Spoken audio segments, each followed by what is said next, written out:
Benfica Podcast is one of the founding members of Benfica Independent. Benfica Independent is an independent platform made by fans for fans, and in it you can find opinion articles, podcasts, including ours truly, and also modalidades, if you will. We're also on Patreon, patreon.com/Benfica Independent, where you can get merch, you can sign to get exclusive content, and share your Benfiquismo.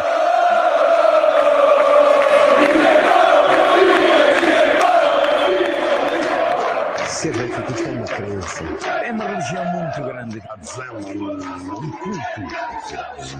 Que é liberado, que crê, que é mental, que é o caráter das pessoas. A alma de quem é grande, maior que os maiores. É uma paixão com a explicação.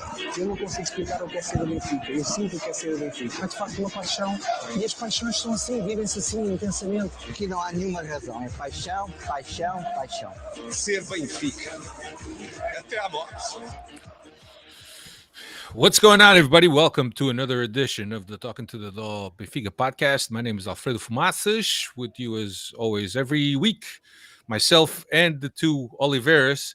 We're going to start with Cristiano. Cristiano, what's happening? What's going on, everybody? How you guys Liga a doing? luz, pá, para estás às escuras. Assim não dá para ver as marcas feias e coisas, sabes como é que é, cicatriz. But nonetheless, Alfredo, mais uma noite, another podcast.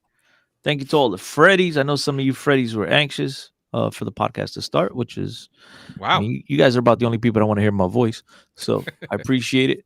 And yeah, I mean, this week we're talking about our favorite pitch patterns throughout Portuguese football, right? What are we talking about in today's podcast? I'm sure you've got pictures of all of the pitch patterns That's too. it. Let's talk about burnt marks. Bro, we got 2 in a row, man. That's a reason to talk. 2 in a row. What's happening, Dave de Oliveira? I'm doing good, Alfredo. Much better today than I was on Saturday afternoon. I know you guys were kind of giving me the gears there and hoping that I bring that a little bit of that energy to tonight's podcast, but we'll see if I can duplicate some of those feelings I had on Saturday afternoon. I gotta be honest. I thought that Cristiano asked you if somebody had peed in your Cheerios because you were angry, man. You were very angry on Saturday, and wasn't even anything going on. You were just angry. I was just angry at the world, I guess. I think Dave couldn't get his truck across. Couldn't get his truck across. Couldn't take his truck, for a ride. That's where I was going with that. Okay, that's where I was going. That's why we're partners. Been trying to drive across the border there with the truck to do this podcast live in person for 2 years now, but still not getting the truck across. But yeah, we're doing much better today on a Tuesday night compared to a Saturday afternoon. Alfredo, some of the Freddies here. Some of the Freddies are questioning where Hello, Freddies. What's up, Freddies? Como é que é? Tudo bem? The Freddies are wondering, where I'm doing our podcast from today. And so just in case you guys don't know, I'm doing it from Jorge Jesus' private, what's the server basement room. So, I'm getting a sneak peek at his server this weekend. So ask me questions in about an hour and I'll be able to answer them. Oh, you Benfica. Olha o destapado. Yeah, so I love all our Freddies, man. Welcome. Everybody's joining in. All you guys. Yeah, you guys everybody's joining in. I'm everybody except that Michael guy. Yeah, everybody except that Michael. Everybody's tremendous. That guy from Contino. Michael likes to be in the Gonçalves? No. I go on his podcast. I try to start trouble. They it's like you, Alfredo. When you ignore me, just passa right over it. Like don't even pay attention. That is the medicine, man. When you're just talking shit, number one bullshit guy, we just ignore you. We just ignore you, man. We just let you go. It's the best thing that we could do. Best medicine. Good. Don't enable you. Listen, so anyway, going back to our conversation about the chat, since Dave had so much to say, I've decided to take a back seat today. Let Dave vent. Dave's got a lot to get off his chest. And that's how we start every podcast. We start every podcast with Chris saying, okay, I'm not saying anything tonight. And then no, but I'm not saying the last thing I'm going to say is I like that. I look at you with that jersey. I'm thinking of Fernando Meira. What do you think, Alfredo? Fernando Meira? No, this is before Fernando Meira. This is João Pinto. That's a João Pinto, yeah, because I got that yellow version of that. Nah, but Fernando Meira got something similar to that, bro. I think you're thinking No, about Fernando Meira had the João Tomás. Fernando Meira had the one with the gola. Remember with the strings and the gray and the black with the white gola. Chico Marcelino says Macaridis. Foda-se. Out of all the guys that you can think of, you come up with Macaridis. Well, I can't see it, Mike. I can't see the sponsor, bro. I just see a white, T. Oh, that's Calado, bro. I'm thinking of Calado. That's Vietnam. Pure I couldn't Vietnam tell. there. That's Calado years. I think we should stick with this conversation. I think we've given Benfica a lot of luck lately, and not dissecting not their failures. Yeah. No, but we have to talk about. We're running out of extra things to talk about here. So until the next idea pops in, listen. We can talk about anything you guys want. Just don't throw any bullets here into the screen and stuff like that, because we might get a $37 fine. But yeah, none of that stuff here. I don't know what to say, man. I thought I had seen it all. Golf balls, lighters, but bullets. Who throws a bullet? Hey, I guess the good thing is that they forgot that the bullet actually goes in a gun. So that's a positive. Things could have been worse. If you throw a bullet, the most you could do is maybe like a skin bruise, not much else. Nah, so depends, I get bro. it. I get it. Depends where you throw it from. If you throw it from the upper deck, by the time that lands, vai fazer galo caralho na testa, man. You never know. They say if you drop a penny from like the top of the Empire State Building, by the time it lands on it'll crush somebody. It'll crush a car, a penny. Yeah. So it depends where we need Carlos here to explain how velocity and gravity works. Yes, doctor. But the type of doctor that he is. No, I thought he only knows about between the legs. He's a doctor of science. Science doctor. We have yet to know who Carlos is. Carlos just this. I love Carlos. I don't know who he is, but I love him. Very intelligent person that has all these facts, all these science facts for us, and that we appreciate greatly. Carlos has become, I think, in our Benfica podcast world, right? Just small little world. But Carlos has become known in the Benfica podcast circles as the most positive fan and possible. I think he's much more positive than positive Cristiano. What do you think? He always puts a positive. That is definitely he's got to be like half. He's not just Portuguese, because we're all pessimistic. The guy is a glass half full. Majority of us chops are glass half empty. They ain't even half empty. That shit just empty. You know what I mean? But yeah, he's definitely Mr. Positivity. Yeah, anything is more positive than positive Cristiano. You know that. Anyway, episode number 400. Cristiano didn't bring us a lot of victories. So episode number 437 is what we're up to on tonight's podcast. We will look back at the Santa Clara game, and we'll look ahead to the trip to the Bessa, to Porto to play Boa Vista, which happens this Friday. So let's get right into Santa Clara. Santa Clara coming into this game 5 games without having lost the game. They were also missing some key players, Lincoln and Krizan, that have been key players for them this season. But did Kennedy play? Kennedy Boateng did play. Look at that. I was right. There's another legend from the Vietnam, Kennedy. Starting left back, that guy, he was left back. Hold on, Alfredo. If you recall, all jokes aside now, and you'll get right back into the game. But since you mentioned those horrific days, if you recall, Kennedy was the equivalent of our Paulo Bernardo in today's age. He was supposed to be the next great hope. You recall that? He was, oh my God. No te lembras? No.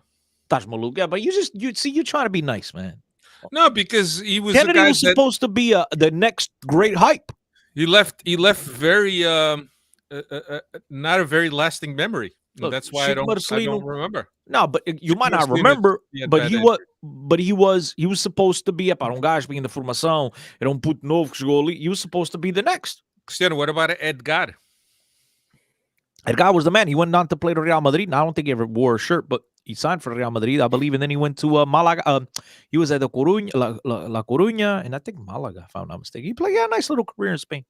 Yeah, he was supposed to be the next big thing, big, fast winger with an easy dribble. Anyway, here's how Benfica lined up: Vlaco Dimos, Lázaro, Otamendi, Vertonghen, and Grimaldo, Feigl and Bernardo, Rafa and Everton on the wings, Ramos and Darren up front.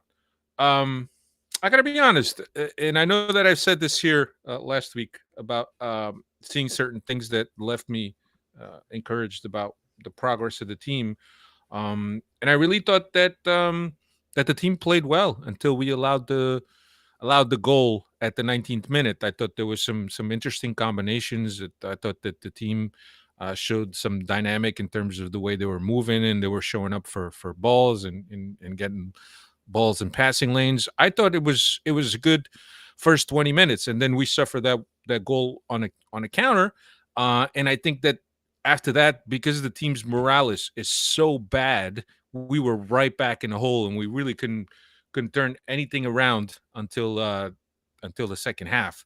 But it just speaks of where this team is in terms of confidence. The team has no confidence.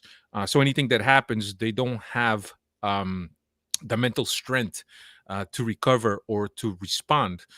So I thought that that was one of the things that I saw from the first half. But second half, few substitutions by Verissimo, and I think Cristiano this time he actually he touched the team, but he touched it well. He made a change. You know why that is? Do you know why that is? Não comeces, pá. Não comeces. Estás a ver? You want to touch on it, then I start. You don't começa. So then I won't say none. But we all know why it is, and it starts with the 4 and it ends with a 9. But that's a conversation for another day. 469. No, starts with a 4, ends with a 9, bro. Okay, but it can have numbers in there, right? It's your world. You can have whatever you want. But, Tarap came in for Bernardo, and Yaremchuk came in for Everton, and I didn't understand the Everton substitution because I thought that Everton had been one of our best players of the half, unless he was feeling something. But yeah, those guys seem to kind of create a spark, and Darwin would equalize in the 60th minute, so 3 minutes after those two guys came in off of a PK, clumsy challenge, clear PK, nothing to talk about. And then 2 minutes later, he changed the game. Darab changed the game. It was direct pass. Boom. All of a sudden, the team's going forward. And then you had that one pass that he passed back that Boavista took, and they almost scored. It's a good thing we didn't play Boavista this time, though. So it really didn't matter this game. Yeah, this game didn't affect us. But look, but finish your point, because I have nothing positive to say, nothing negative to say, but nothing positive. The only positive I got to say is about Adele. Everything else is just I watch the game now as an obligation. Alfredo, it's like a job. It's like a job. I watched the game to watch Dave's reaction and to read Dave's reaction in the group chat. Dave, can you mute this guy? He just keeps talking, man. I'll jump on Chris's point there about as a job, because like I said in the group chat, I work about 40 hours a week during the week to only spend another 2 hours on my weekend watching this crap that the team puts out week in and week out. So I share the same sentiments as Cristiano that this is pretty much a job for us that we have to watch what this club is doing to us here. Yeah, he wants to defend Tarap so bad. Okay. He came in. I think we can all agree that Tarap changed the match in Benfica's favor.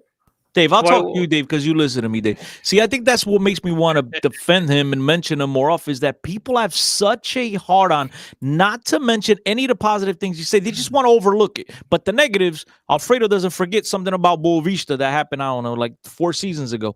Like, that's what every Benfiquista, they do not give the guy his due. When he's, again, give it to him when he earns it. Just like when he's not positive, you guys have no problem in getting on him and crucifying the guy. But I think he had a positive effect, whether you like it or not. He came in, his direct passes made an instant difference in that game.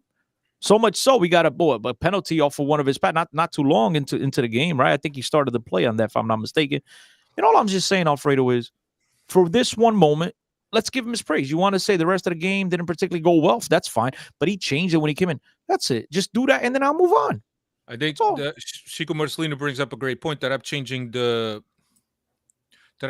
game says more about the rest of the team than about Tarap himself.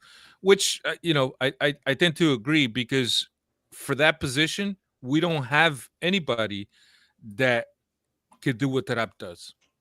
That's my admission to you, Chris. But I think that Tarap leaves a lot to be desired in terms of the complete package. I think that he offers some predictability. I think he offers magic at times. I think sometimes he finds passes that people don't usually find because of his skill level. But I think that there's some things that he can compromise the team on some missed passes and risky passes that sometimes we shouldn't be making. So, Benfica Americano, to be fair, Tarap's last 5 to 6 appearances have been solid overall. Even when they compliment the guy, they give him a backhanded slap. You see that? Even when it's a I'm look, we'll move on. But as if anybody else that's playing over is giving you anything else that's more solid and more concrete and more consistent. But we'll just decide. We'll choose to move on to the next battle. He had a good game, but I think that if he has somebody to compete with him, I don't think he plays. So whose fault is that? That's his fault. That's the club's fault. He's still the best option at that position on the team, and he's the only option. He's the only option with the skill set that he has, bringing the ball forward and breaking lines and taking guys on. He's the only guy that could do that. And okay, that's not that in my world. I don't call that the only option. I call that the best option. It's just because he has those characteristics. What other option? Best option. Benfiquistas act like Paulo Bernardo, the second coming of Mario Coluna, Paulo Sousa, Rui Costa, all into one. Paulo Bernardo doesn't have the skill set that Tarap has. He doesn't take people on. That's not the type of player that he is. Neither is João Mario, neither is Weigl, neither is Maite, neither is any of the center midfielders that are on the squad, especially now with Pizzi being gone. And I don't think Pizzi can take people on anyway, but look, the important thing is we're getting positive points. He came on, he helped the team for a few minutes. We're getting some consistency. We're getting some positivity into the attitudes, and hopefully confidence-wise, Benfica is able to, get a little run. Second place is still not out of the reach. It's going to be difficult. But, hey, today, as we sit here, Benfica is only 10 points away from first place. Last week at this time, they were 12. So, there's a positive. Look, como é que se diz em português? Já tivemos mais longe. No, that's the truth. We got to follow our path and do what we can. As I mentioned, 2-1 in the 62nd minute by Darwin, a feed off of Yaremchuk, and then your boy Tarap does that nice feed to Ramos in the 71st minute that Ramos just wasted. No, we're not going to give him a pass. We're not going to let him that slide by, because if my boy Seferovic is on the end of that, we're never hearing the end of this. Seferovic is hurt, bro. I know, but I'm saying you might as well put Ramos as the Portuguese Seferovic with these chances he's missing. Just because he's from the academy, he gets the gold aura around him. But come on, this is becoming a trend and a routine now with Ramos. When everyone is healthy, he's fourth on the depth chart for strikers. Dave, I think that speaks a lot to the team's mentality overall. That there's no confidence. Nobody's playing with confidence. Even Weigl has gone down a couple notches from what we've seen. But Weigl, after a while, after playing so many games, man, that shit wears on you. But I'm not talking about Weigl here. I'm on Gonzalo Ramos. I think we're giving him too much of a pass here, and it's time we start putting his feet Who else to the is fire. there? Who else is There's there? nobody there, but we give him. Oh, it's okay. It's Ramos. He's from the academy. He's allowed to be making these. It's not okay. misses. Dave, you're running the risk again. Both Oliveira's muted. You better be careful, Dave. No, I don't have the mute seen button. enough. No, look, it's I understand what you're saying, and I agree with you that he shouldn't be getting the pass. But right now, again, this squad is showing how limited it is in terms of the depth squad and in terms of positions that we're missing.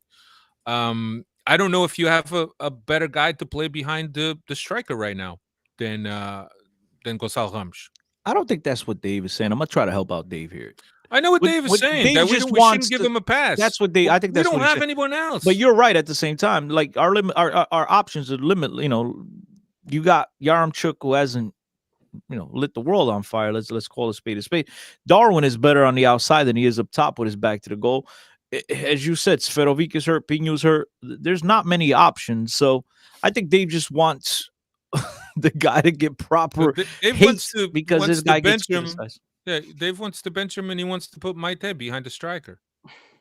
It's not what I'm saying, but if it's Seferovic making those same mistakes, I know exactly what you're saying, Dave. We're running him out of Portugal. We're driving him to the airport, but Ramos, like, not a single peep on Twitter or wherever you consume your media. He gets a free pass there. I think there's criticism of Ramos. There's definitely criticism. I don't see it, Alfredo. I see a guy that works very hard. I see a guy, to his credit, he gets himself in a lot of great scoring positions, to be brutally honest with you. But his finishing is not there. He should be putting away a couple of the, more opportunities than he's being. Like in this game itself, he had a couple that he should have absolutely buried. And so it's the growing pains of a youngster. You're going to go through these ups and downs. You just wish he was a lot more consistent than what he's shown. You give him a pass. I'm not giving him a pass at all. He's saying it's growing pains from being a youngster. But it is. But at the same time, it is. Look, I'm not. I don't think I'm giving him a pass. I'm mentioning facts.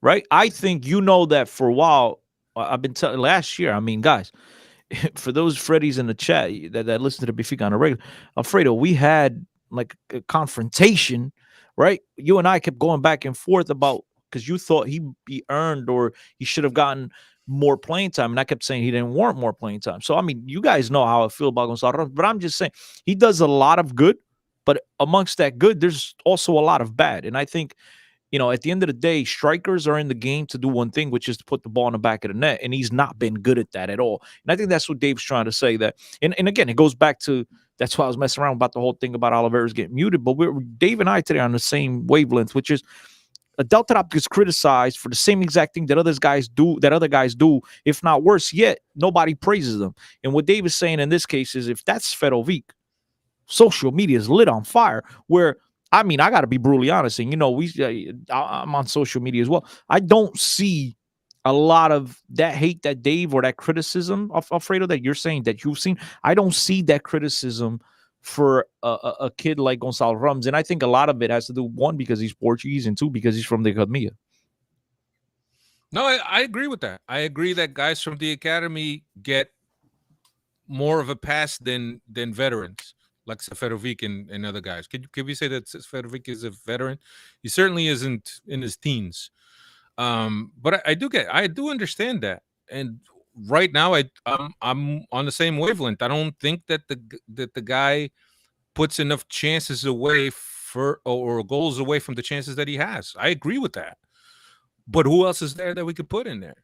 I think that Gonzalo Ramos, as Cristiano mentioned, that because of how much he moves, I think he puts himself in very good positions to finish, to be frontal to the goal. But his finishing has to improve, and this, of course, coming from a guy who's been touted as one of the great finishers at Seixal, and certainly he's not showing that at this level, and certainly needs to improve on that. But I do think that he adds a certain dimension to that front line that a lot of guys that we have as forwards don't. Well, we're missing a couple guys anyway, but I think that behind the center forward, I think that there's not much. I guess you could put that up there. I think that's more of his position than it is of an 8. But certainly Gonzalo Ramos needs to put balls away. And I think that people's patience is wearing thin. But anyway, Dave, just what else making you got sure to say? you were gonna pass by it. I'm just making sure we got that segment in there. I think we were ready to get some stats, but Boris is mentioning that he thinks that the confusion Gonzalo has a lot to do with the coaching by Nelson Veríssimo. But here's the problem. It was with JJ. There's always let's point the fingers at everybody. And I keep saying it over and over, guys.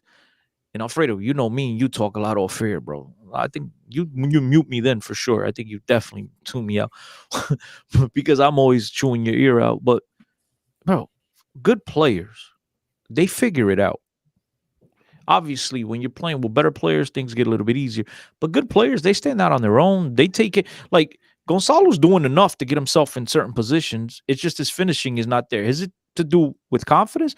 Is it to do with his lack of quality? Now that's the million Could dollar be his question. lack of his That- experience also. Well, okay, fine. That's I joined that alongside the confidence. You get what I'm, but you're right. Confidence, experience. But yeah, is it that? Is it the lack of quality? We don't know. We'll see. But now he's getting plenty of opportunities, and sooner or later he has to put these opportunities in the back of the net. He has to make them count. If if he's going to be a guy that Benfica is going to be able to count on, Benfica has to win games. Benfica has to decide for the rest of the year who do we keep. They should play that game that the three of us, and we've been going back to Steve and everybody, that we play at the end of the year. Keep Sell alone. They should do it like now. That's what they should be observing. That's what should be trying to make those decisions as the season winds down here, Alfredo. I was gonna look this up, but Dave, you could look this up if you can, please. Up until this game, I think that Gonçalo Ramos was coming off scoring in the last 3 in a row.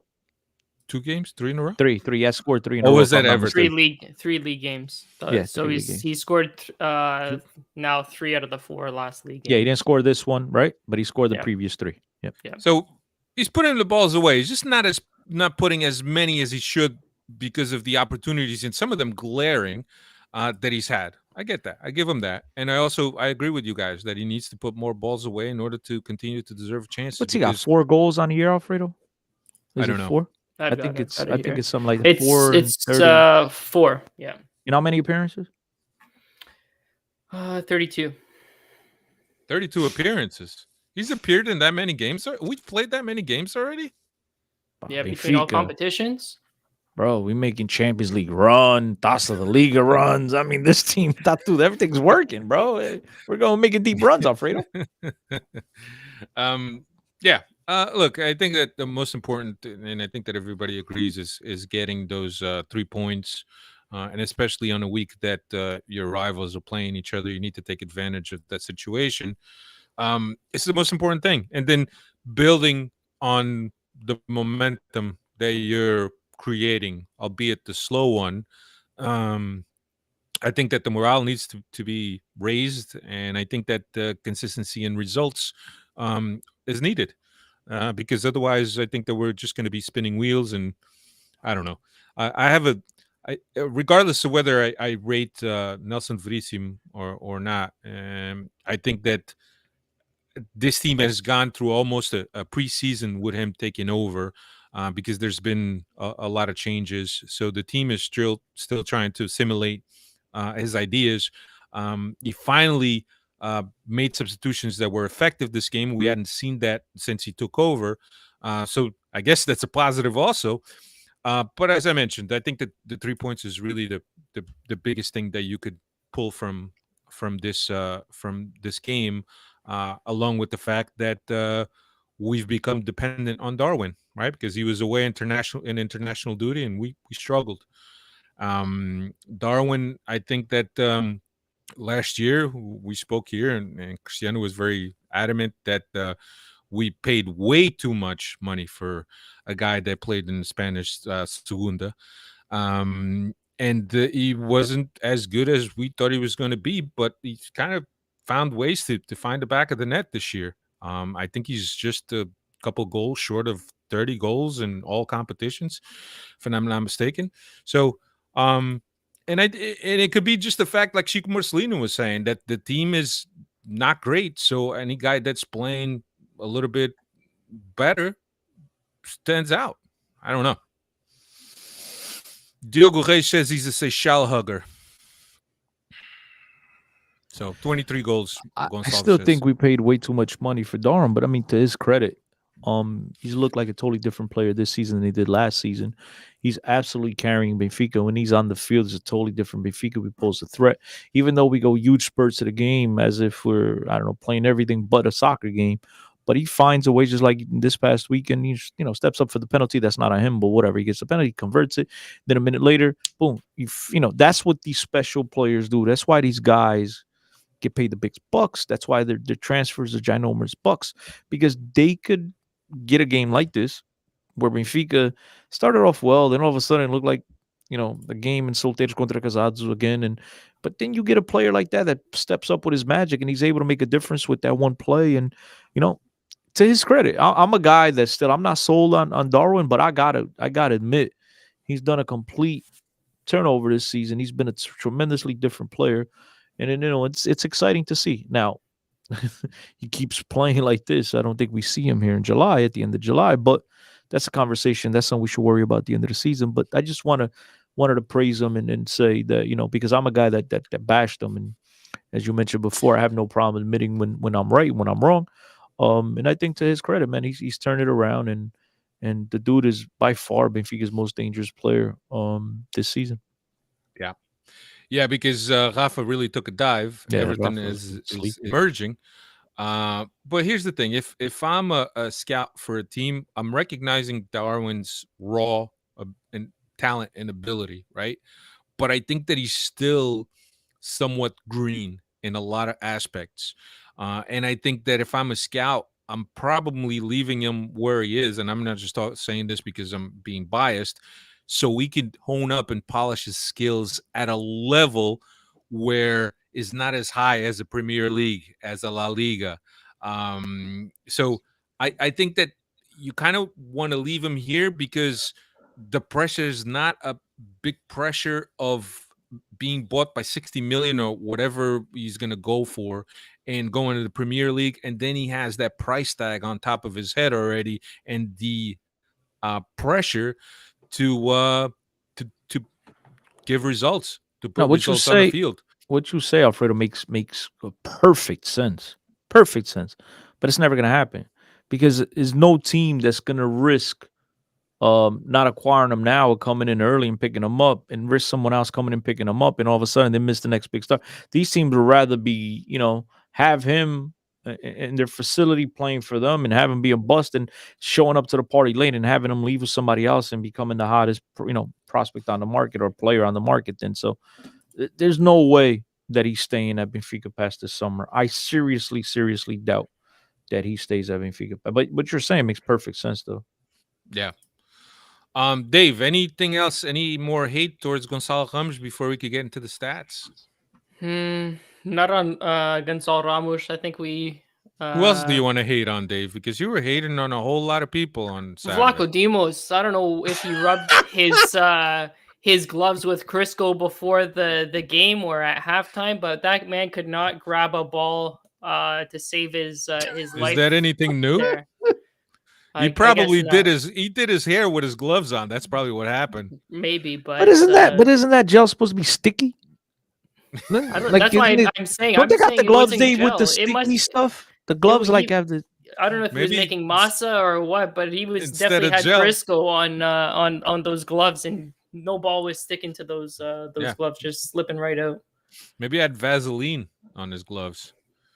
He was trying to lose. Hey, you don't want to hate on Almeida? Who else, Dave? Come on, you're on the roll. Almeida didn't play, bro.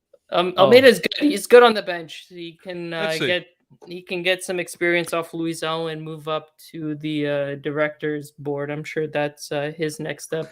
The only other guy that I was gonna share some hate on was Mete. That guy is slow as molasses. He just has like no Mete. He has no energy. Yeah, that guy's got no energy. When he comes on the field, everything is just slow as a sloth. That's just the style. But again, coming in at an 8 position, not a 6, and I thought the time that he was there, he didn't do particularly bad. But Dave, it's frustrating to watch him because he moves so slow, and when he gets the ball, you got guys on top of him. He takes forever to release the ball. He plays possum. He plays possum. He's quicker than you think. On TV, he looks slow, but he's quicker than you think. I'm looking for a comment here from Boris. Let me ask you guys. He said he's our William Carvalho. No, Boris before said that he loved. Oh, there it is. I'm in love with Lazaro's crosses. That guy was a great time. Obviously sarcastic, but Yeah, that made me chuckle. I'm when he glad that you mentioned brought that up. Is Lazaro our best right back option currently? Who you asking? That's Dave. Dave's informed. Dave. I love Radonjic when he was playing at that position. He was another I guy don't know that about brought love, some Dave. That's a little strong. Where it's Yeah, but the day that's a after, JJ invention, bro. that's a day after Valentine's Day. Love is still in the air here. I love the what he brought to the team. We've seen flashes since he went down with an injury. You've seen a little bit of flashes since he's got back from injury, but he brought some, like you say, Chris. He has that thing called speed, and you can't teach speed with Radonjic. Yeah, I mean, speed and size. You can't teach those two things. Yeah, thank you to all the Freddies for joining us. We're leaving? Everybody that's come in late. No. Oh, I thought you were wrapping up. I'm giving I'm recognizing it halfway through the show because a lot of people have joined us since we came on. So we got a packed house right now. Chico Marcelino thinks that Gilberto is still the best option at right back.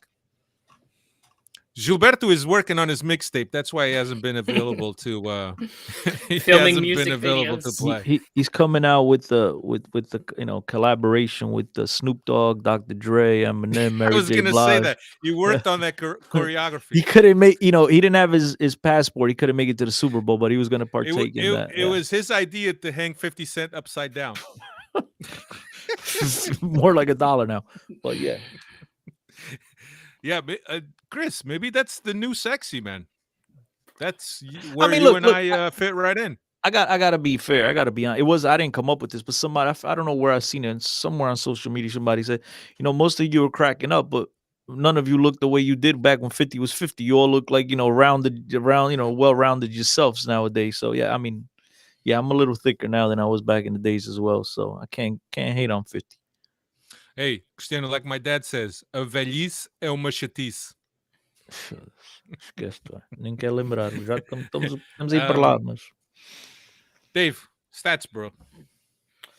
Stats here. So the new Manku master, Darwin, has now scored 5 goals against Santa Clara in his career. So he's Santa Clara and B-Sad, he's got 5 goals against, 4 goals against Lech Poznan and Famalicão. So he's taken over the pizza duties quite Dave, well, Darwin. Who's more disliked in Azores right now, Darwin or me? I don't think he hasn't made any comments about the plumbing. But he's scoring goals against them, Dave. That's worse. But people in the Azores hold a grudge. See, I would say half the Santa Clara guys are Benfica fans anyway. There you go. That's what I was going to say. I know that Walter, for example, both of his clubs are Santa Clara and Benfica. And he you have both of your clubs. Yeah, well, that's your town club. Yeah, it's your local club. I got Alcochete, Stubble, Beta Mare. I got a lot of them, bro. Cristiano, you don't want Alcostense, man. Alcostense wears colors like Spartak. No, they don't wear. They actually have Sporting U23 team playing at their stadium now, by the way. That's right. Yeah. That's right. You got to speak to Rui Costa to get Benfica there. Dave, what else on Darwin here? He's now got 18 goals in the league this year, league's top scorer, and averaging a goal every 70 minutes in the league there. So as much as we like to rag on Darwin, he is putting up a good performance this year. Yeah, I can't wait to one of these sharks, Newcastle, who's looking to spend boatloads of money. I can't wait for them to come get him for 100 million. Now, if I was a sporting director, I would not spend 100 million on him. But hey, I'll take it as a Benfica fan. Yeah, Nelson Carvalho saying the people in Azores are Benfica fans. Yeah, that is my understanding that most of the Azorians are Benfica fans. Isn't there 2 clubs in Azores? Santa Clara and what's the other one? I don't think not in San Miguel. I didn't say San Miguel. I said Azores. There's got to be another club. There is. I remember the another names club. now escape me. Rabo de Peixe. No, there's got to be. Guys, come on. Help me out. Rabo de Peixe FC. Grupo Desportivo Rabo de Peixe. Lusitania. Lusitania? I know there's another club. Okay. No, what do you call it? In terms of Gilberto, let's think this through, right? Lázaro is starting. Andre Almeida is obviously making the bench. You That think leaves no André room for Almeida plays another? Gilberto. You think André Almeida plays another game for Benfica? Rabo do Peixe, Paraense, Possibly. See, there you Fontinhas go. are in third division. Praense. Terceira Pridi. Okay, Spa Pridi. Terceira Pride. Oh, I thought it was Pridi. No, yeah. Pridi. You I know, was trying to read it in Portuguese. so that's where we are with Gilberto. That right now, Lazarus starter. Andre Almeida, if he's healthy and available, he's gonna make the bench because he's a captain. Obviously, he shouldn't, but he does. So that leaves you're not gonna care. You're not gonna sit three right backs, despite being able to make 5 substitutions. You're still gonna have the same amount of players on the bench. So Listen, I seriously question if after what we saw in Andre Almeida's last performance, I think Benfica lost at home. Pa right? Marítimo é da Madeira, pá. I know, but Oh, that's what he's saying. You're thinking of His comment- Madeira, his comment before. Nacional, Neo da Madeira was up Yeah. also, but I think that because I thought Michael was drinking too. it's But a then I bigger read land before- mass. It's the yeah. bigger land mass. Plus that's where Ronaldo's from, so they got more land. For more trophies. What was I gonna say? After his last performance, I seriously doubt that Andre Almeida is gonna play any more meaningful minutes the rest of the season. Like when the game's on the line, like if Benfica is winning or whatever, he said he much. I don't Especially see now him. that pizza's gone. Nah, but forget. I'm just talking about his. Forget Pete. I'm talking about his they- performances. They've kind of destroyed that alliance. Yeah, they So- broke it. They broke it. Yeah, I You don't. think I, that's I why feel- Rafa isn't on the top of his game right now too, because of the shenanigans going on in the locker room, or the I lack think of that, shenanigans. Maybe? well, we know that Rafa's is had inconsistencies throughout the year. He isn't Throughout the year, throughout always his the life. guy. Throughout his No, life, I mean, Alfredo. But looking at every season that he's played, he's not he shows very starts, mhm. well at certain times, right? Regardless of when, and then there's a huge low, coming off that peak. There's a huge low, and I think that's why, teams haven't picked up on Rafa. That along with his finishing, is not great. When the dude's um, on fire, he's phenomenal, but he'll Yeah. be on fire for a month and a half to 2 months, and then he goes Yeah. huge chunks. And but it's every single season. So now this Yeah. season, the difference is that he started off hot and he's kept that consistency all throughout the first half, and now he's gone missing again. Usually he'll show up, disappear, and he's disappearing. He hasn't shown up yet. We're hoping that he shows up at some point. Yeah. Again. Yeah, I don't know, and I was gonna say that maybe it has something to do with the style of play that Verissimo has brought, but Rafa is known for his inconsistencies. So this is normal. This is normal. Yeah. It's just a shame that we don't have anyone else that could play there, that could compete. So we'll just have to see. Anyway, turning our attention to Boavista now. Benfica will play Boavista at Stadio do Bessa this Friday, 8:15 local. Dave, what's Boavista up to? Boavista currently in 12th position with 21 points from 3 wins, 12 draws, 7 defeats. Petit took over there as the manager midway through the season here, but they have not won a game since December 19th, going 7 draws, 1 loss during that 8-game span. The last 10 against Boavista, we've got 7 wins, 2 losses. Those losses include the Varela blunder and the 3-0 defeat last season at the Bessa, and 1 draw, which came at the Taça da Liga not a couple of weeks ago. So we've recently played them. Last 5 at the Bessa, 2 wins, 1 draw, 2 defeats. Yeah. Boavista comes into this game having only lost 1 game at Stadio do Bessa. They're only bested by Porto, who hasn't lost any games in quite a bit. But Boavista has a very good record at home, despite most of their record being ties. They do have a solid record. League Cup matchup semifinal against Benfica. I thought that Boavista was the better team. I wonder if they're going to carry some of that what they took from that game and understanding that they were better than Benfica into this game. And I think they probably will. They probably will. What else? As you mentioned, coached by Petit. Christian, what do you think? What do you think of this matchup? What do you think of Boavista? You think it's gonna be an easy game?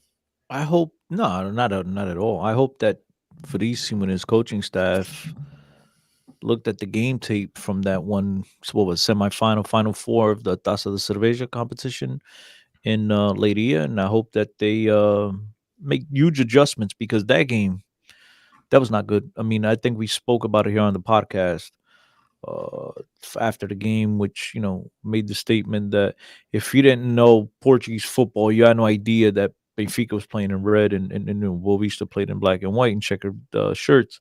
And you went to the game for the first time and you just told there's a big team playing. You think it was Boavista. I mean, they absolutely wiped the floor with us in the second half. Unfortunately for them, and fortunately for us, they couldn't convert. Vlaco Dimos had one of his better games, and it's unacceptable for Benfica to be dominated and controlled in games in the Portuguese league and such. Again, it's one thing against Porto, one thing against Sporting, it's another thing against everybody else in the league. So I hope that they make the proper adjustments. I hope that the players understand that it's not going to be an easy game. They're going to come to play. Petit has done a tremendous job. I know a lot of people have often criticized Petit, saying that he lays down when he plays against Benfica because his record against Benfica is not necessarily the best. But I think he's done a tremendous job at Boavista. I think they're going to look to carry that momentum into this game. Once again, they're playing at home, as you mentioned. They have a stellar record at home, and it's going to be tough. It's going to be tough for all the reasons I've mentioned. Tough for the fact that we can't convert. We're not playing. Look, we're what is it? 3-game win streak or whatever it is. We're on a nice little streak now. But or 2 games or whatever it is. But at the same time, it has not been impressive football at any point. So it's going to be difficult. And hopefully, as I mentioned before, hopefully they make the proper adjustments and Benfica finds a way to squeak away and walk away with the 3 points. Yeah. What about you, Dave? If Expectations? Are you going to be angry again this Friday watching the game? Probably. If it's the same squad and the same performance that we saw a couple of weeks ago in that Taça performance, it's going to be a long after Friday afternoon for us on this side of the Atlantic. But I'm just looking at the lineup from that 1-1 draw. What do you guys think of where some of the changes may come? Vlaco Dimos is still probably going to be in net. Lazaro at right back. Vertonghen and Moratu were the center back pairing that match with Otamendi away on international duty, so he probably slides back in. Though, did he pick up a card? Is he suspended for the? I don't believe so. I don't he'll believe so. He'll be available. He'll be available. Who are you talking about? Otamendi. He'll be available. He had a bad game last game, but I think he'll be available. Yeah. Grimaldo at left back. Now this match against Boavista, we went 4-3-3, so we went with the midfield of Weigl, João Mario, and Paul Bernardo. I don't think we resort back to that 4-3-3. So out of those 3 guys, who do you think gets the start, or who's on the bench to start? I think that João Mario gets the start because he's he had COVID, set out. I think he's ready to come back, especially now that he's somewhat rested, if you will. I think that João Mario comes back and Bernardo sits. Weigl and João Mario in the middle, I think, in my opinion. Just want to say good night. Diogo, thanks for jumping in, man. And we always enjoy your participation here on the chat. Have a good night, bro. Yeah. Good point that Benfica Americano is bringing here. With everything that went down up north with the bullets and whatnot and whatever the heck that was, it wasn't pretty. But we got Paulinho is going to be out. Pep's going to be out. Coates is going to serve a one game suspension this upcoming game. Are you guys feeling a little confident that without these guys, these teams could possibly slip? Oh, well, I don't think Porto will, because Porto's been playing without Pep for a while. But I think that Paulinho with Sporting is a significant loss, I think. I think they'll be all right. I think in the Portuguese league is not enough competition, and I think you go back a couple games, a couple of the important Sporting games of late, and Palhinha has been coming off the bench too. So I think they've done a good job in rotating players. And again, the competition in Portuguese football is not exactly the strongest. So I think for 2 games they'll be all right. The third game that Palhinha will miss will be a Taça de Portugal game against Futebol do Porto. So that really doesn't matter. It's really for 2 games. And I think those teams have more than enough to make up for those important players. Not to say that they're not important, but they have adequate replacements. Ugarte has done well. I think Ugarte's been playing a lot of late. I think not. I forget what game it was because my Lagarto friends were on Twitter talking about it. Like they were surprised Palhinha He played was against on the Benfica. bench. Ugarte. Yeah, but there was something else, man. I forget what it is because I don't really pay attention to them. But yeah, Palhinha has not exactly started every single game for them of late, so they'll be all right. The Portuguese league is weak. You have Yeah. Porto who's on a 50-game unbeaten streak. That's all you got to know. Sporting, they're the last team to beat Porto 50 games ago. I think Sporting has enough, at least in the Portuguese league. Obviously, against the big boys in the Champions League, it's a totally different level. But in the Portuguese league, for 2 games, those teams will be okay. I hope they're not. Let's be fair, Alfredo. Hope they trip Yeah. up, but Yeah, I mean, it's always something that that could rock a team. I don't think it's going to be too big of a rock, but it's something, and I think everything that happened on at the Dragão, I think that the media visibility, and I think it's hard for the team to ignore everything that's happening, all the investigations and stuff. But I like you said, Cristiano, I think that the level of opposition is not that tough, and I think they'll, even if they play ugly or they squeak by with a goal from Coates in the 95th minute, I think they'll get it done. Coates is suspended as well. He's suspended for 1 game. Yeah, which I don't think they should have suspended him because that first yellow card wasn't really a foul. Maybe they'll go. No, they already handed down the calma. suspension. Maybe what I'm saying is maybe they'll go see the same judge that they went to see for Palhinha. Calma. Palhinha finally sits out on cards. Amazing. Oh, not on cards. I mean, it was some type of suspension. I guess he picked up the bullet. I don't know. We can finally say the Portuguese league is making some progress, though. We finally got suspensions handed out the same week that the crime was committed. We're not getting suspensions handed out like 3 months after the fact. Remember, Taarabt got into that fight against it was Braga for the Taça final. Eduardo, yeah. And we didn't get a suspension result until midway through this season where we had to serve it. So we gotta give some credit where the credit's due. The league is making some vast improvements, and they're handing down the law.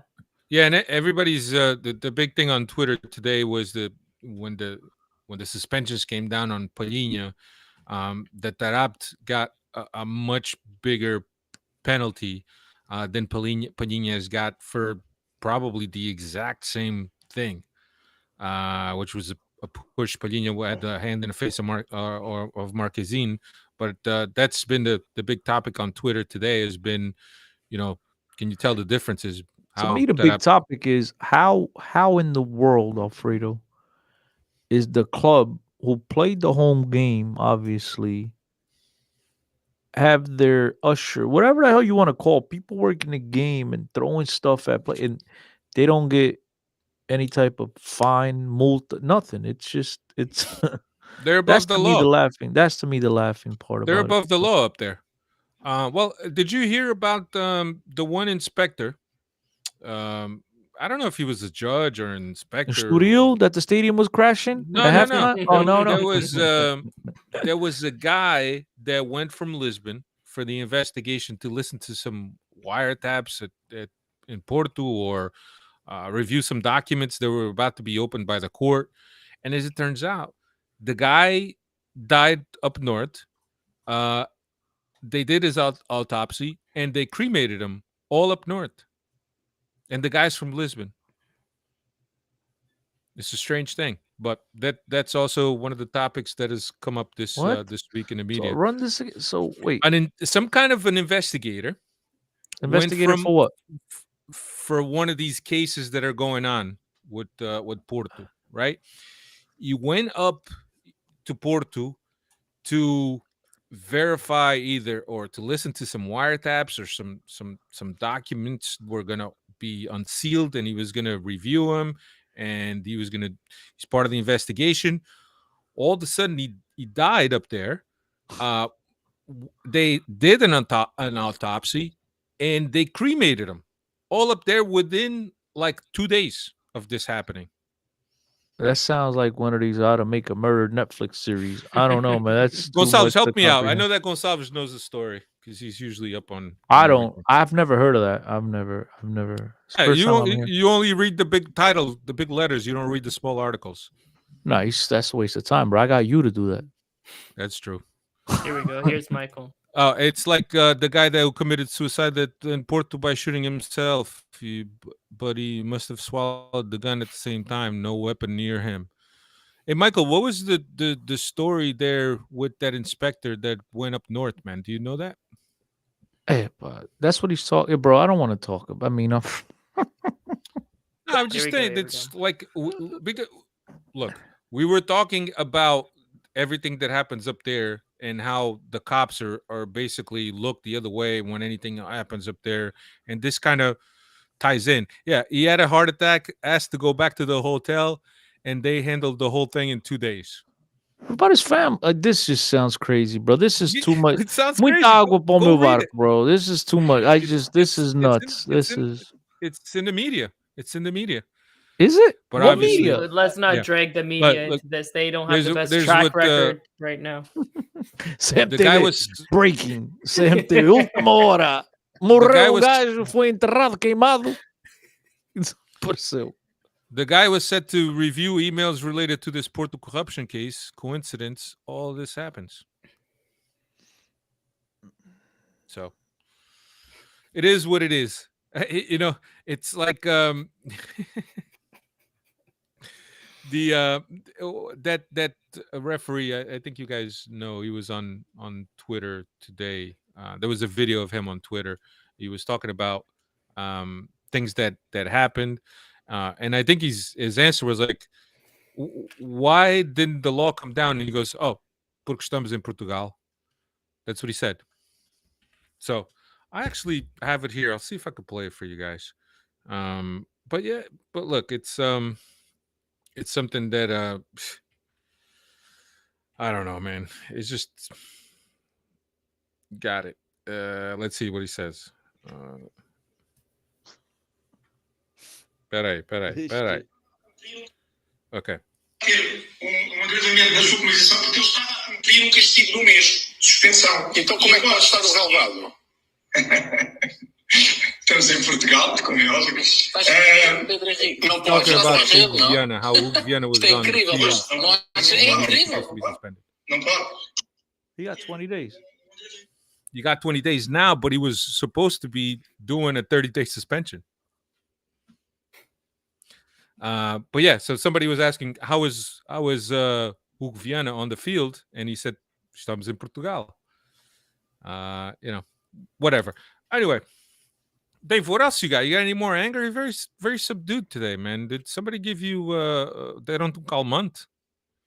Yeah, I said I was already saying this was Saturday afternoon where I was all riled up, but it's now Tuesday night. It was Valentine's Day yesterday. It was my birthday yesterday. I'm all That's I'm right. all Happy subdued birthday, here. Thank you. No, I'm all good. Like I said, if we were doing this live on Saturday afternoon, we would have gotten a couple of strikes off of YouTube here. So it's Yeah. for our own good that we don't go. No, you right could curse after. on YouTube. You could curse. Your birthday would have been complete had somebody not fucked up your Twitter handle as they were wishing you happy birthday on Twitter. Who? I want names. Our social media maven, Cristiano Oliveira. It wasn't Bruno. No, for once. Anyway, that's all we got. Cristiano, you got anything else to say? I'm just no. I'm Did you read what Gonçalves sent? I did. I'm just speechless. It's the first I've heard. You speechless? Wow. Yeah, it's the first I hear this. It's the first I hear Chris this. is I mean, nervous now that anytime he What? has to go to Porto now. No, Like I no. told you, you only read the big letters. I'm a Es como people person, estrellas. bro. I'm a people person. People love me. Even Portistas love me, bro. But yeah, it just look. I'd rather keep my comments to myself because I could just. I love my Portugal. I'll say that much, man. And it's just a damn shame. It's a damn shame. Um, some of the things that go on there, and it's as if we're stuck in the 1980s. I've said that over and over again. So I'd rather than bash them. I just hope that the authorities do their job once, for the first time in a while. And it's a game of football. At the end of the day, it's football. I mean, like Hugo likes to say all the time to me, which is football is the least. It's the most serious of our least problems. You know what I mean? Like it's really something like that. Yeah. It's the least of our problem. Like we all have families, we all have things going on, and at the end of the day, because of a soccer ball, the stuff that goes on, and the stupidity and the reaction from certain fans, a group of fans, is just, to me, it makes absolutely no sense, man. You start Yeah. questioning people's character. I think the one thing Alfredo and Dave, this is before your time here on the podcast, Steve and I and Alfredo used to comment on some of the rumors that used to come out about Benfica. And I know, Dave, you share the same sentiment. We've said it over and over. For the most part, the majority of the Benfiquistas that I've had the pleasure of speaking to here and abroad and wherever they may be, I think we've all agree on if Benfica has been found guilty, if they are in fact corrupt, if they are in fact doing these shady things, we all believe that Benfica should be punished to the fullest extent of the law, and that them people should be banned from the club, and that shit like this would never happen again at our club. And we see in other clubs, we see the shit that goes on in their club, and people try to rationalize it, try to defend it. People trying to tell me that it was okay for ushers or whatever people working at the Estadio Dragão on Friday to spit at people and throw chairs at Who players told you it was okay? because sporting players started it. They're the ones that started it. They were physical. They started it. So again, in between the They were four physical. lines, look. They could sit there and headbutt each other and whatever. That's in between the four lines. It should never trickle down to the stands, to the workers, to the photographers, to the media. It should never get to that level. That is, unprofessional. That is an absolute embarrassment. I would have said the same thing had it been at the Stade de Luz. I had the privilege of working with Benfica, for Benfica. I can't imagine in those games that I was on the sidelines on the bench for Benfica and having the Benfica players get into a fight with the opposition and me jumping in there like, oh, defending my boy Tarap. I couldn't, I would never do that. There's a professionalism when it comes to doing that type of work. And when people try to, but Sporting player, they should have left Pep alone. Like, dude, please tell me you're joking. And so there's just a group of fans that never takes blame, that never points a finger at themselves, and I think that in Portugal, it's just a bad look, man. It's a bad look, and at the end of the day, it's a sporting event, and you got people possibly losing lives over it. I mean, it's a freaking damn shame. Yeah, no, and the other thing was this and what Cristiano was talking about, this last piece of news about Bruno Paixão, who was a referee a few years back, that apparently Benfica was paying for services to a company that Bruno Paixão was involved in, and then that company was paying Bruno Paixão. So anyway, all of it's a great coincidence that all this comes out the day after those shenanigans up north. But I read something on the internet on Twitter that I thought I agree with. If it's gonna take for Benfica to go to the second division in order to clean house in terms of the directive, obviously if Benfica is found guilty, I'm all for it. I'll watch Benfica in the second league for a whole season if Rui Costas and everyone from top to bottom, everyone gets the fuck out. I believe in that. I agree with that. But at the same time, it can't be a double standard. You can't send me down for second division and keep Dave up here when Dave is doing the same exact thing, if not worse than what I'm doing. I mean, that's, I think, the authorities, the league, they have to step in. And again, what goes for one should, it should go for the other. What doesn't go shouldn't go for the other. I think they have to have the same But rules and standards for everyone. but there's No been one. a double standard for the longest time. I mean, everybody heard the wiretaps for a Pete Dorado, right? And the wiretaps were kicked out of court, and as a result, they couldn't be used as testimony or proof, right? So who did that? Whose fault is that? You know. So there's definitely a double standard where the team up north doesn't get the same justice treatment when they're up north um, than Benfica. I can only speak for Benfica. I don't know about Sporting, whatever. But certainly, I think that like Cristiano mentioned, if somebody at the club did something and is found guilty, I hope that the law prosecutes Benfica to the full extent of the law. And if that includes going to second division, so be it. So be it. I'm ready. So Yeah, I mean, and it's sad. hopefully the whole directive will topple also with that, which would be great. It's Which would it's be a great. it's a cultural thing. I mean, it has to It is a change. cultural thing. It has to It's a change. when you're in a third world country, for as much as it pains me to say this about Portugal, when you're in a third world country where there's a huge division or a huge hole between upper class and lower class in terms of the poverty line, there's always going to be corruption because those are the types of situations that breed I corruption. dispute that. I fight that to the fullest, man. I grew up really poor and it never led my parents to no corruption. I never did anything illegal. I think there's a lot of classy people. I don't think money determines who you are. You're a classy people with character. Money, regardless of how much money you got in your pocket. I think that's a lame excuse for people to do shitty things. Um, I just think that it's the way people look at games. It's a sporting event. Well, People want to win at all costs. It it doesn't depends on matter. the person, Cristiano. Not every. I'm Exactly. I'm Yeah. I'm generalizing. I'm not Yeah. being. I think that when you don't have money and you're looking to make a quick buck, and if it's to sell your soul or to sell your morals and your beliefs, I think that the money will speak louder. And unfortunately, that goes on in Portugal a lot. How many times have we seen this whole thing with Paulo Gonçalves, where he was getting access to court documents to see what was going on and what Benfica was being accused of by a guy that worked in the court system. In exchange, that guy was apparently getting tickets to games. People sell themselves for very little these days, but you know, it's what we have to deal. And unfortunately, because we love Benfica so much, we kind of keep watching, keep coming back to this league because other than that, there's no quality, poorly organized, poorly run. There's nothing really that attracts me to I, this league other than watching Benfica. I think a great way to put it, and not to, I'm really, so if you Lagartos are listening to this, I'm really not mentioning this because you got spanked today. I'm really not. But Bernardo Silva, after today's game, had a great comment, and he said that the Portuguese league they need to be better. They need to do better.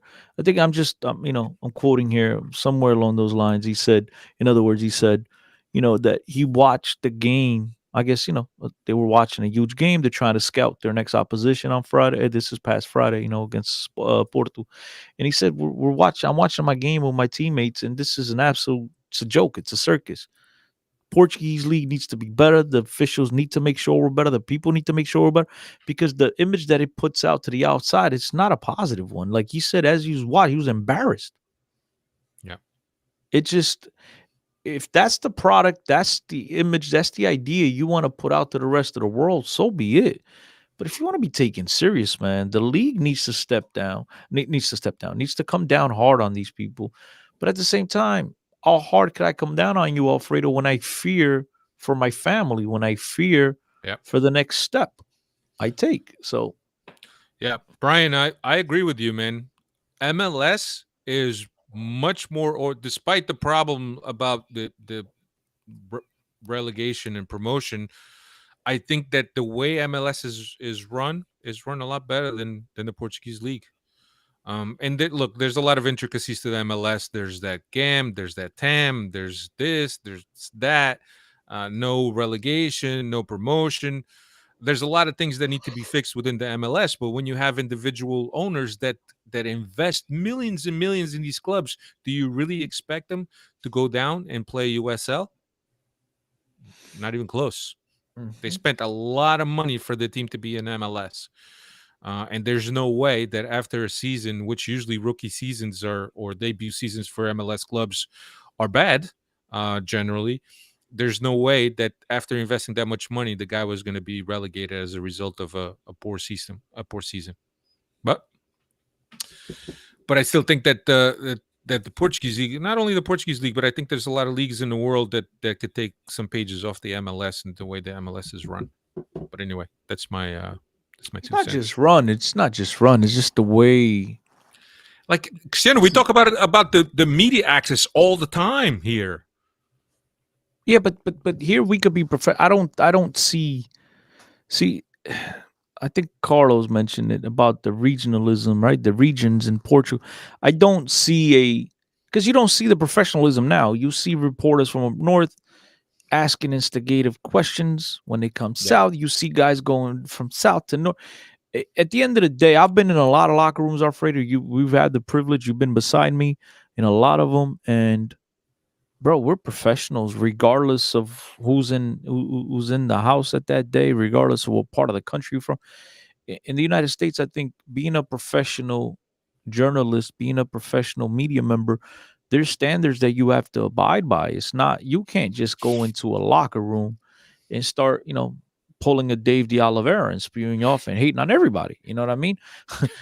I'm joking, Dave. I love you. Because you're probably not going to be allowed back the next week. In Portugal, you see in they limited, and this is a closed situation, controlled really by the team and the press officer. You see these post-game press conferences, and some of these journalists are just asking questions, nothing to do with the game. They're just trying to light shit on fire. Yeah. So now imagine those same guys having a microphone in Pizzi's mouth, face, and Andrea Almeida after a 2-1 loss at the Dragão on a goal offside by 4 feet. You know what I mean? Like, these are the dangers. I don't believe that those people can be professional. So, I often criticize the league for not having that access, but at the same time, I understand. I don't think these people can be professional. This is what I mean about culture. At the end of the day, man, your class and your character as a person should come first before anything. Yeah, I think it goes back to what some of the things that Bernardo mentioned today, that there needs to be a culture change and people need to kind of get educated and learn to be different, from the players all the way up to the directors. And not missing anyone that's involved, media, everyone. I think there needs to be a culture change. And I think until that culture change exists, where you're looking and publicizing the beauty that football is, the beautiful sport that it is, until your focus is on that, there's always going to be controversy. There's always going to be CMTV. There's always going to be the day after, whatever it is, dia seguinte, whatever. Those shows, and believe it or not, those shows get ratings. And they get ratings, why? Because people love to, they don't care about listening to a dissertation about why a team played well and their positioning in a high block and a low. They don't care about that shit. They just want people's laundry to be aired out. That's the mentality, and that has to change. Yeah, but that's fine. But in the United States, you have a tremendous crave for. You remember the Jerry Springers, the Jenny Jones shows. There's a tremendous crave for that, but it doesn't mean that. But at a sporting level, is there something like that at a sporting level? There is, but we don't get it. Yeah, there is a first take, and you see, like, social media, people's attitudes has changed. But I know that I can go. Red Bulls play NYCFC. They play Philadelphia, DC United. Let's just call those direct opponents the closest ones. New England, right? The closest in terms of region. And you can go there with your family and feel safe inside a game, regardless. You can wear a Philadelphia Union shirt, and you cannot go into Estadio do Dragão with a Benfica shirt. You can't. The I've Dragão been and many there. others up north. I've been there. I've seen it with my own eyes. You can't do that. Benfica's, and I'm not defending Benfica. There's still a little bit of a family atmosphere, depending where you're at in the stadium as well. Let's not kid ourselves. But I think football has evolved, right? I understand back in the days the regional aspect of things. You go into Palermo, and I'm defending myself. You go into Udine, like those are all regions back in the days. People didn't travel as much. There wasn't social media. We had that way of defending ourselves, of defending our territory. And football has clearly evolved from those years, but yet in Portugal, it seems like they're still stuck in the 70s and 80s. Things have evolved. I think we as people don't have excuses anymore to behave like animals. We need to be able to sit next to one another. I get aggravated. Hey, man, but we need to be able to sit next to one another, root for a different team, walk out. Look, man, hey, you like that team? I like this team. It is what it is. Look, you don't like my wife. I don't like my wife, right? There's, we all have different likes, right? But at the end of the day, we could all get along with one another and we keep it moving. But no, it's like God forbid, we sit together at an event in Portugal. We really can't.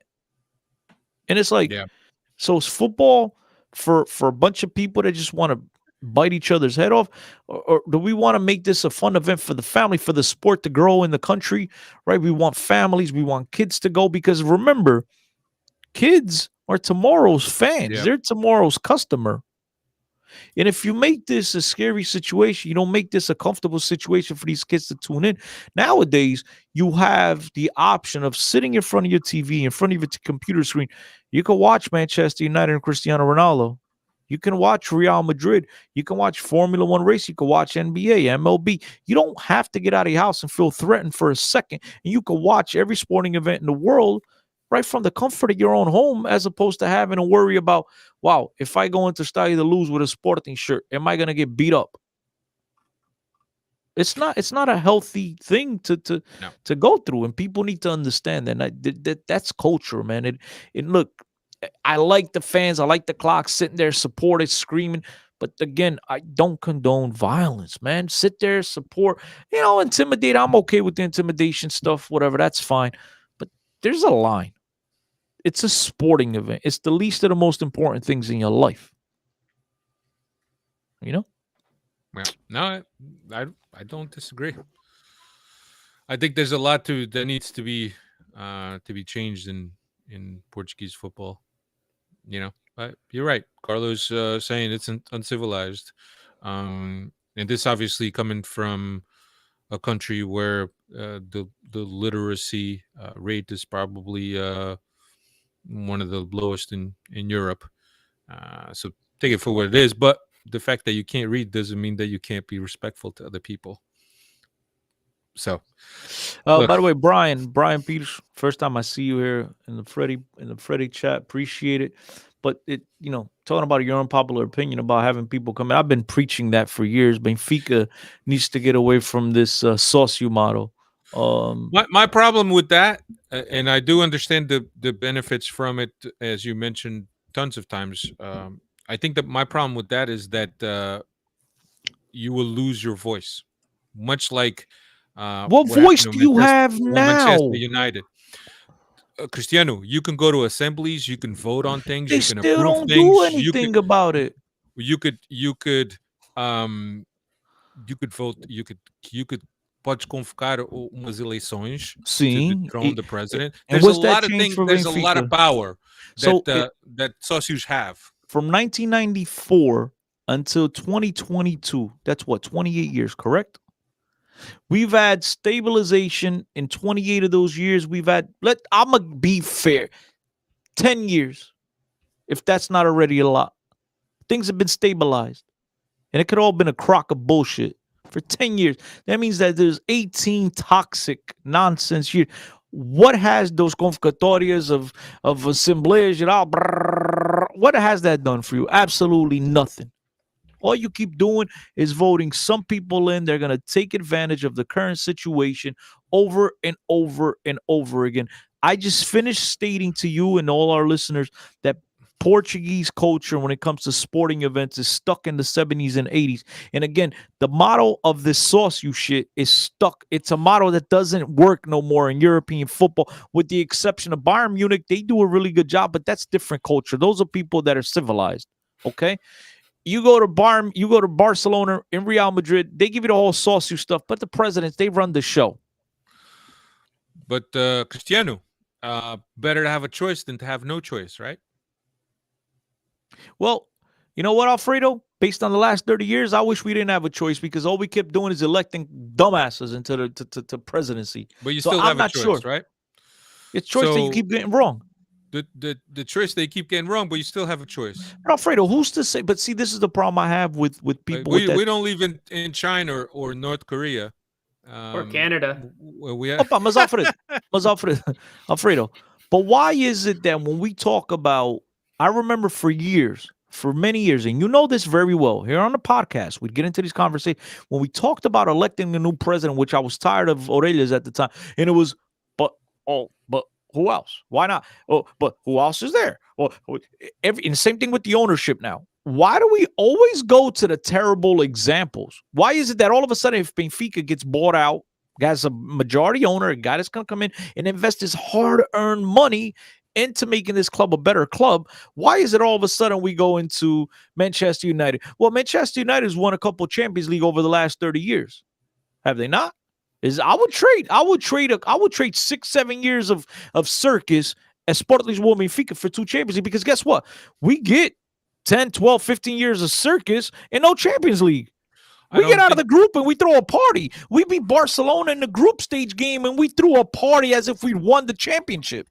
I don't think that they've won under the Americans' ownership. Glazier? Yeah, I don't- I The don't think they won better the championship. example for that would be Arsenal. But Arsenal was phenomenal with Kroenke at the beginning, and then things went sour. I- So Look, was Victoria too at the beginning. I think let me just say this and then let's wrap it up. I think that there's a culture change that needs to happen. I think Benfica's voting system is flawed. I think the Casas shouldn't have the right to have 50 votes count for them. I think that there's the way the votes are awarded. I get it. I mean, if you've been associate for 10 years, you get more votes, but there's a disparity between the very old guys, which are the guys that said, "Oh, I remember Valias Vid when and Luis Felipe Vieira did this for us," as opposed to the people that you see on Twitter that's a younger crowd. If you followed Twitter and the Benfica world, you would think for sure that Noronha Lopes would have won. Such was the backing behind the guy, right? But what you're not counting against is all the old folks that are going to use their 20, 25 votes, 50 votes, whatever they have, to vote for the guy that was there. So, whatever. Oh, look, I don't think Gonçalves is an Arsenal expert, so I don't think there's a perfect scenario here. I mean, I kind of get the whole. I've been a paying member for 40 years. Why shouldn't my vote count as much as yours, Chris? When you've been a member for 2 weeks, I kind of get that, right? So I don't think there's a perfect system, to be brutally honest with you. And then the one thing that we need to not kid ourselves, guys, we got to stop with this fantasy that they listen to us. They don't give a shit about your $240, just like they don't give a shit about my $240. They don't care. I honestly, they're gonna tell you if they cared, bro, they wouldn't be committing these. They wouldn't look. First of all, Alfredo, you know better than anybody else here in this chat. You know, I remember being livid when Benfica hired Paulo Gonçalves because he'd been associated with the bullshit up north with Vitória, with Boavista. Why would you go hire someone that's been involved in such cases to be a part of your club? If the people at Benfica cared about you, the member, the paying member, if he cared about you, the sauce, you would not hire a guy like that. They don't give a shit about us. That's a fact. We can try to spin it whichever way it is. I think a lot of times, bro, we have to look at ourselves in the mirror and say, listen, you're an ugly guy, bro. You know what I mean? You're not the prettiest guy in the danza. You know what I mean? So you're not gonna walk out with a 10. Be satisfied with a 6, bro, because that's all you can get. We need to be honest with ourselves, bro. Just my opinion. Yeah. Patrick Swofford says the election was rigged. And knowing what we know today about Luis Felipe Vieira and how protected he felt by being the president of Benfica, there's a possibility that some shitty business went on behind the scenes that prevented João Noronha Lopes from winning. I wouldn't doubt it. I wouldn't doubt it. But anyway, I think we've kind of votes that weren't that were just magically taken away without counting in some unmarked cars too. Yeah. Who knows? Who knows? I don't know. I think in this, today's world, I think it's fashionable to every time people lose an election, everything's fake. And I'm not saying it isn't, but it just look, we lost, so it's fake. Look, at the end of the day, he lost. It is what it is. Somebody still had to go vote for the other guy. The other guy spent 17 years there. People had ample opportunities to vote him out, and they didn't, whether it's rigged or not. Look, man, Benfiquistas, step up, show up. If you really believe that your voice is heard, show up. All right, man, do what you got to do. Because what's happened at our club over the last, I don't know, 30 years, it's an absolute embarrassment. I don't think that they pay attention to us. You have a couple of years, it looks great. But I honestly do not think, because their actions speak louder than their words, bro. Again, I go back to Benfica is involved in Escutas here, this process there. Some of them true, some of them not. But at the end of the day, if you really cared about people, and you really cared about their hard-earned money, they would not be bringing in scumbags like the guys that we've seen this club hire over and over and over and over again. You get what I'm saying? I agree. And so, Bob, bring me Roman Abramovich. Bring me a filthy rich guy to come in. And I tell you, a lot of you guys will not be showing up when Benfica's in the Champions League final against Chelsea. But guess what? I'll be there front and center of my Benfica shirt, happy as hell. And you can go back and cry about being a member. Because, look, there's plenty of clubs in Portugal you could be a member of. Benfica won't be the last one. That's all we got for you this week. Next week we'll be back. We'll recap the Boa Vista game. We'll look ahead to Benfica's next game. What does Ajax come? First leg of Ajax game? after Boa Vista. Right. So is that a Tuesday or Wednesday, Dave? You know, I believe it's a Wednesday. It's the Wednesday game. All right. What about Benfica? Yeah. Let's not be embarrassed the same way that. Let's stop with the embarrassed. I think Benfica has a shot. Let's not forget. Look, they have dominant numbers, but they're playing in freaking Holland. And where's Benfica playing? Portugal's still a better league than Holland. No, it's not. They're coming up. Okay, they're coming up. So what? Listen, I think there's a parity. There's more of a parity. Ajax gave up, because the rest of the team sucks. With the exception of 2 teams, everybody else sucks. Bro, Ajax gave up 10 goals all year, and I think bum-ass Sporting with their kids scored 3 of them of the 10. Bum-ass Sporting when they lost, what was it, 4-2, and they lost 5-1? Whatever it is. Come on, dude. Leave me alone. Look, I'm not saying Benfica's going to win, but this whole embarrassment thing, the only negative thought about this one game that I got is our coach. I have no trust in him, no belief in him, but I still think Benfica, look, they're probably not going to come away with the win, with the victory here and advance to the next round. But I don't think it's going to be what we saw today at Estádio Alvalade. I don't think it's going to be anything like that. So you guys need to simmer down a little bit. All right, let's go. When's the game? Wednesday. Next Wednesday? So podcast Tuesday or Wednesday next week? Tuesday. I think it'd be fun to come here and me say, I told you guys we weren't going to lose like that. I hope I don't sound like that Sporting guy, that Sporting fan you sent me today. Yeah. Okay, everybody. Take care. Thank you, Freddy's. Thanks, Freddy's. Take care, everyone. Peace out, guys. Later.